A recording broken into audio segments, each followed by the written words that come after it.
career mo after being away from the game. You're back competing at the highest level. And now you're parang performing well to lead the team.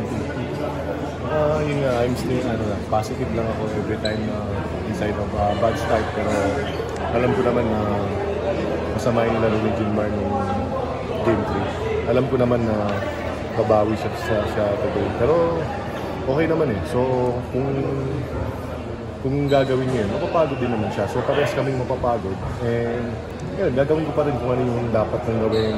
Kung mapafoul ako. And bibigay ko pa rin yung dapat kong gawin kahit na maging foul trouble ako. Basta lalaroin ko pa rin. Hindi ko papalitan yung game na ginawa ko since yung pag-defense ako sa akin.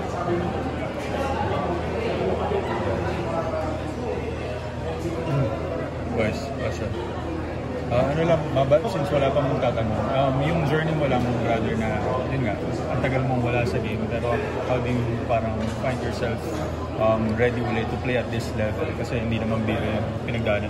Yes, yun nga, with the help ng mga coaches and yung mga teammates ko, nalipa ko ulit and nagawa ko yung trabaho ko ng finals. Although yung elimination ko, parang on and off naman yung nilalaro ko. Pero since ngayong finals, nakuha ko yung momentum, nakuha ko yung confidence ko na. And because of them, kaya ganito ako ulit. Binigyan ako ni coach ng minuto para maglaro, binigyan ako ng kumpiyansa para maglaro. Ngayon kailangan kong i-grab. Ito yung chance na may balik ko yung sarili ko kung saan ako dati. Ngayon yung numbers mo na nag-i-improve siya gradually. Yes.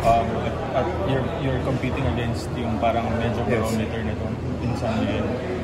Nagkaduda ka ba in yourself going to this series? Wala. Para sa akin, positive, no pressure, and enjoy the game. So, yun lang. Yun lang yung magpapanood sa amin. Kasi yung game 1 and game 2, where sobrang pressure sa sarili namin, gigil kami lahat maglaro. And we want to win every game. So, yun yung napansin namin minsan nakakasama talaga pag sobra. So, ngayon, nakapag-settle kami, nakabalik kami sa series. So, next game, ganun ulit. Parang pag-aaralan lang namin ulit tomorrow kung ano yung mga dapat namin gawin to improve to the next game on Sunday.